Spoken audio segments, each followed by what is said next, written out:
Welcome to today's call where we're going to discuss leaky gut as it's called in lay terminology, but in the research, if you're looking for it, it's termed intestinal permeability.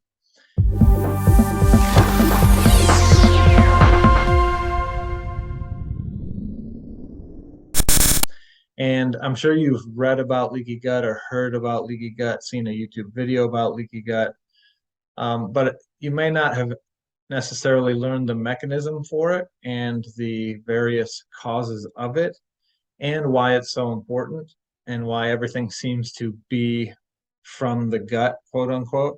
So I want you to, I want to get into the nitty gritty today so you can understand that further and have a visual in your mind when someone says leaky gut, and you can say, oh, I know what that means and how that can happen. And so if we start with this study from 2016 by Alessio Fasano, he's one of the top, if not the top, leaky gut or intestinal permeability researchers out there, and he's done a ton of work on leaky gut and on gluten and gliadin and wheat and just all things gluten related. So great to read any paper he's published, and he continues to publish relevant papers. He published one during COVID that showed that the rare children who were having severe COVID cases often had intestinal permeability or leaky gut associated with it, and gluten tie-ins. So, he's continuing to do relevant research. But this paper has great graphics to help us visualize leaky gut or intestinal permeability. And this paper is focused on a protein called zonulin. And zonulin, as you can see in the title, is a regulator of epithelial and endothelial barrier functions. Epithelial cells are the cells that make up our mucosal barriers or our hollow space barriers. So gut barrier, lungs, sinus, bladder, okay, blood-brain barrier. Those are going to be epithelial cells. And then your cardiovascular system, like your vascular barriers, will be endothelial cells. Okay, so when we're talking about the gut and leaky gut, you have to understand that the gut barrier is made up of epithelial cells, and that barrier is only one cell thick. Okay, so it's a very important barrier, perhaps the most important barrier in our body, because most things that enter our body from the outside are going to enter through the gut. And it's like, well, if it's so important, why is it only one cell thick? Shouldn't we have it be hundreds of cells thick, right? But we don't want it that thick because it's selectively permeable, right? We want to let things in that we want in, but we want to keep things out that we don't want in. So the one cell thickness allows us to do that. The problem is if you damage that cell, you're one damaged cell away from a hole in your barrier. And so we want to talk about that today. And zonulin is a regulator of that barrier. So when you have damage to the barrier, or you have a buildup of microbes, so say you have gut dysbiosis, say you lose your probiotics, or you have an overgrowth of potentially pathogenic bugs, that can trigger zonulin release. Or say you are exposed to chemicals or food reactions, those can also drive zonulin release, and zonulin will lead to leakiness or permeability in the gut. So if we go down to the first image here, we'll dive into that more deeply. Here we are. And this graphic here, we have our barrier, okay, our gut barrier. So just to orient you, these are cells, okay, these four orange rectangles are cells. And down here, this is inside your body, okay? This is the inside. Up in here in this white space, this is the lumen, or this is your GI tract. Okay, so you swallowed something and it comes down in this space. And then above that, we have the other side of your GI tract, right? Because your GI tract is a tube. So if we look at it like this, if way over here is your head and mouth, right? You took something in your mouth, you swallowed it, it went down your GI tract, down your esophagus, into your stomach, and then your stomach feeds into the small intestine here, which is where we are. Okay. So that food you swallowed came this way. And once it's in the lumen is the space in that GI tube. And all around that space, it's encircled with a 1-cell thick layer of gut barrier. So now that you're oriented, the cells should be tight. Okay, so if we start with these 2 cells here. These are 2 healthy cells, and what you see here is this group of proteins holding these 2 cells together. Well, those proteins are keeping those cells tight. Those are called tight junctions, and the proteins maintain the tight junctions. And when you have nice tight junctions, you have integrity there, you have barrier integrity, it's selectively permeable. Things that you don't want to get in are not getting in. Only things you do want to get in are making it through. Okay. But say you consume some gluten, right? Well, now gluten is going to stimulate a certain receptor, which, once stimulated, tells the genes in this cell to make more zonulin. Okay, so you pump out more zonulin proteins, and they come out of that cell and they bind onto a receptor in a cell nearby. And binding this receptor breaks down. Okay, remember these tight junctions? Well, binding this receptor breaks those down. So now look, they're all in pieces, and you've got these cells spreading apart now. So now we've got this big gap between these cells, and all these red, green, blue, yellow things are gluten fragments or bacteria, as you can see here. And if they, what happened to my pen? If they make it through, now they're entering, right? And they're getting inside the body. Well, those things shouldn't enter our body, okay, at this level. And so when you have that much gluten in the lamina propria or inside your body, right behind these cells, or you get bacteria or other microbes inside that shouldn't be there. Well, behind these cells is up to 80% of the immune system. Okay, so right behind these doors is the immune system, because if things come across, we need to have our military there to say, you shall not pass, or yeah, you're okay, come on in. So once that 1-cell thick barrier breaks, we have an influx of foreigners, say, and our immune system responds. And the immune system, responds with inflammation and or oxidative stress. And so that can lead to GI inflammation. So if we zoom out from this image here, and we go down to the next one, we can see that on a more global scale. So here we are looking at the GI tract, and so this is a larger picture of what we were just talking about. And again, to orient you, this low on the picture is inside our body. Okay, up here is the lumen, and the other side, we're seeing 1/2. Okay, so up here would be the other side of the gut, right? The other side of the gut barrier. Right, so we can see more detail here. So these little purple cells, these are the 1-cell thick layer of our intact gut barrier. You'll notice it looks like they have spiky haircuts, right? And so those spiky haircuts, when we're in the intestine has what are called intestinal villi, right? And villi are little finger-like projections from the top of those cells that create an increased surface area for us. They secrete digestive enzymes so that we can break down our food and absorb it and get the nutrition we're consuming. Above those spiky haircuts, you see this blue blob here, and that's the mucus layer. And the mucus layer acts as a defense mechanism, kind of like the moat around your castle for us. And inside the mucus layer, that's where our probiotics are. There's some immune cells there, like secretory IgA, which are mucosal antibodies that can grab onto things and just take them out before they enter our body. So this is a more realistic picture of what the GI tract looks like. All right, so you see these 1, 2, 3, 4 across the top here. Number 1 is showing us normal physiologically controlled permeability. Okay, so what? Normal permeability? Yes.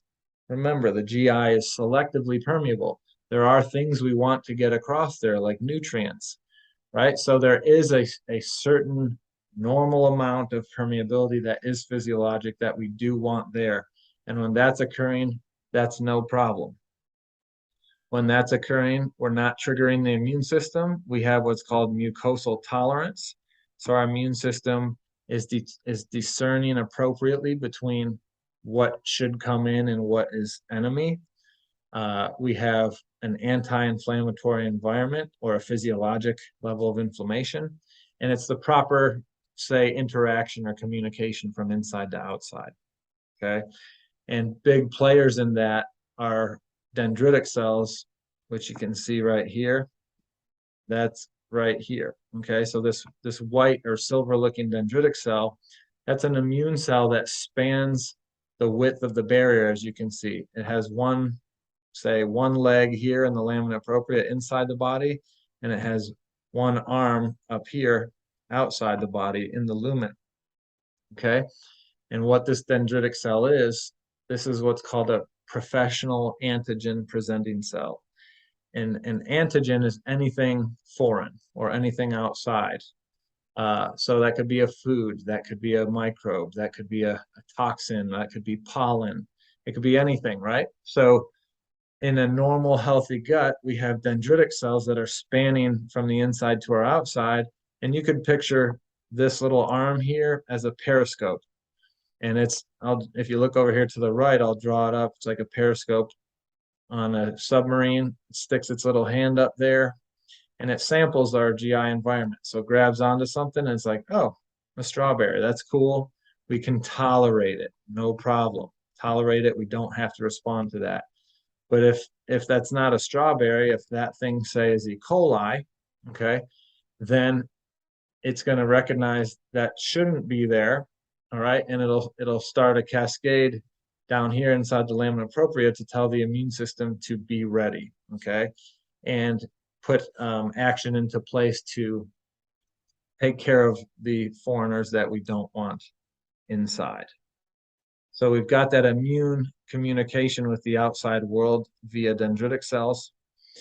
And so now say you eat a load of gluten or you've got some dysbiosis, which would be an imbalance in your microbes in your GI tract. Okay. Well, once we have gut dysbiosis, this triggers zonulin release and that triggers minor gut barrier defects. So now we have more permeability than is normal, right? So now not only are we getting the things we want inside, but now there's holes there where things that we don't want can make it across. Okay, and when that happens, you can see here, you can follow the red arrow down. That leads to immune activation.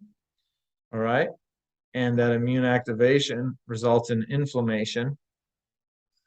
And inflammation, when appropriate, can resolve that issue, clean up the bugs or the gluten reaction, and mend things up, hopefully.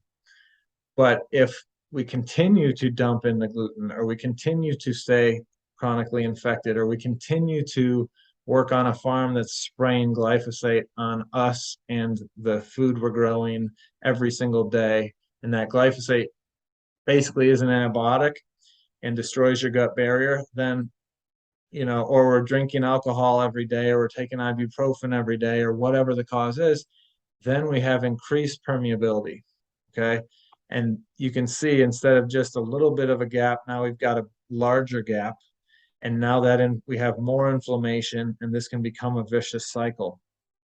And if this vicious cycle remains, and we continue to eat the wrong foods, we continue to have a dysbiosis, we continue to be exposed to those toxins, we can have a massive breakdown in our barrier, and that leads to a break of tolerance, right? And tolerance is our immune system's ability, again, to say friend or foe. We have three forms of tolerance. We have self, we have chemical, and we have food. Okay.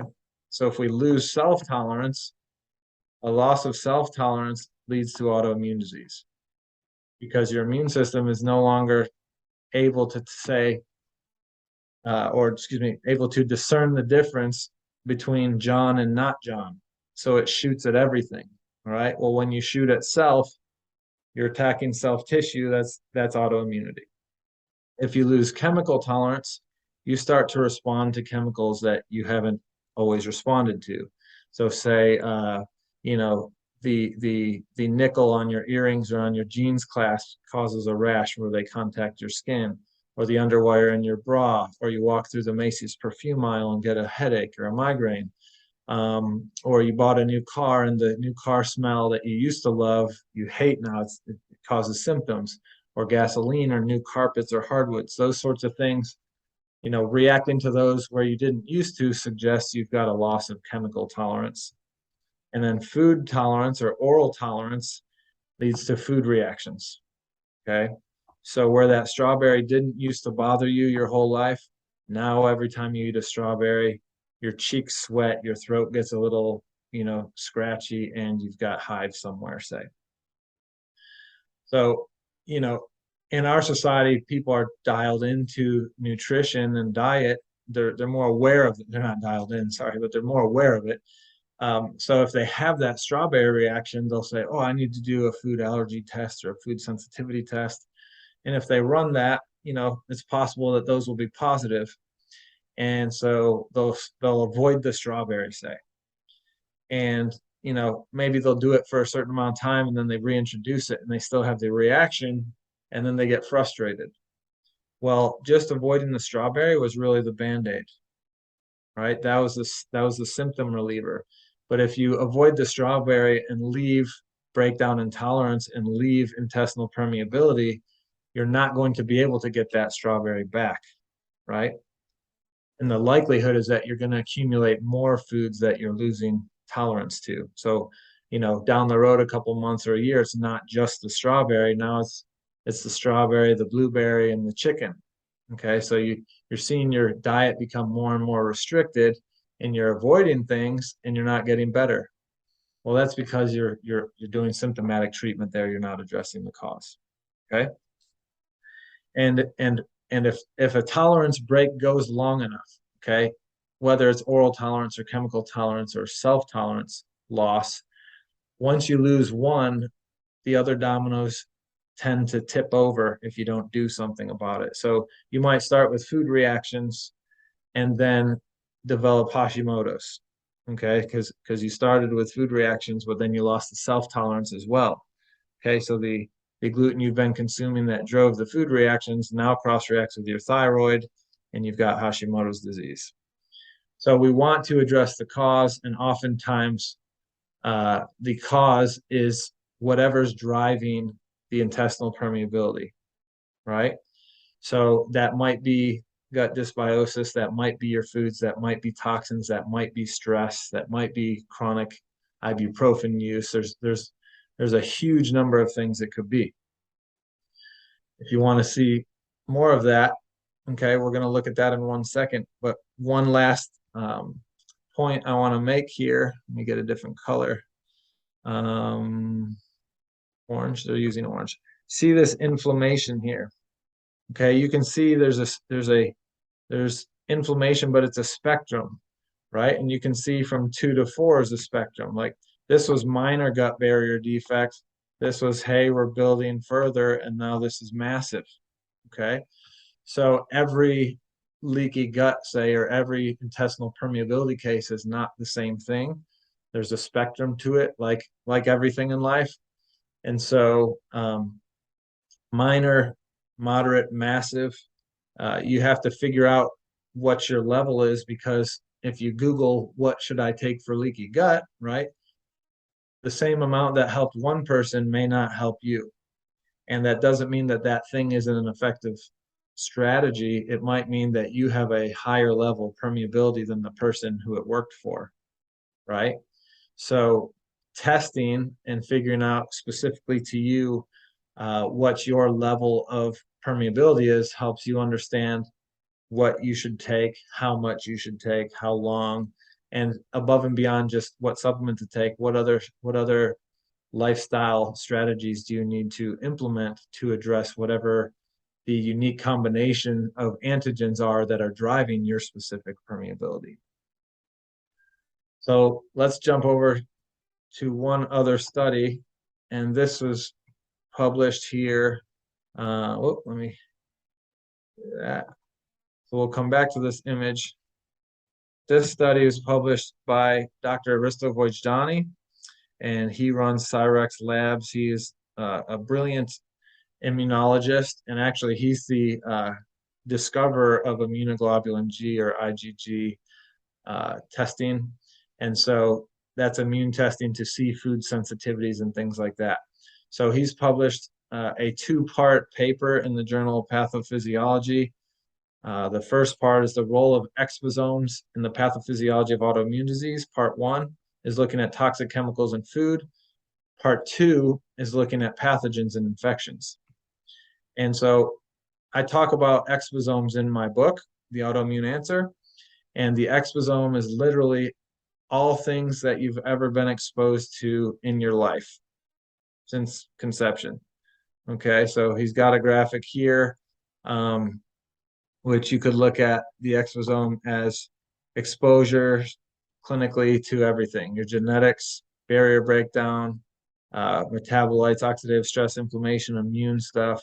This is showing how it can spread. Okay, but a better graphic here is right here.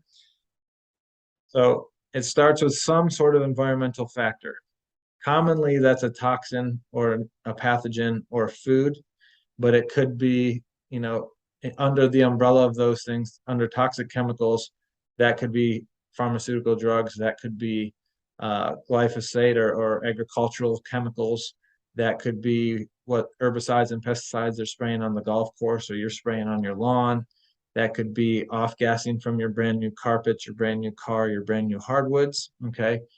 Pathogens, we're familiar with those, Epstein-Barr virus, herpes virus, COVID, flu, H. pylori, parasites, mold, all that stuff. And then undigested food antigens, food, diet, nutritional choices. Those things, those exposome factors, and one that doesn't fit cleanly under these, but stress is a huge one, and all of these are stressors.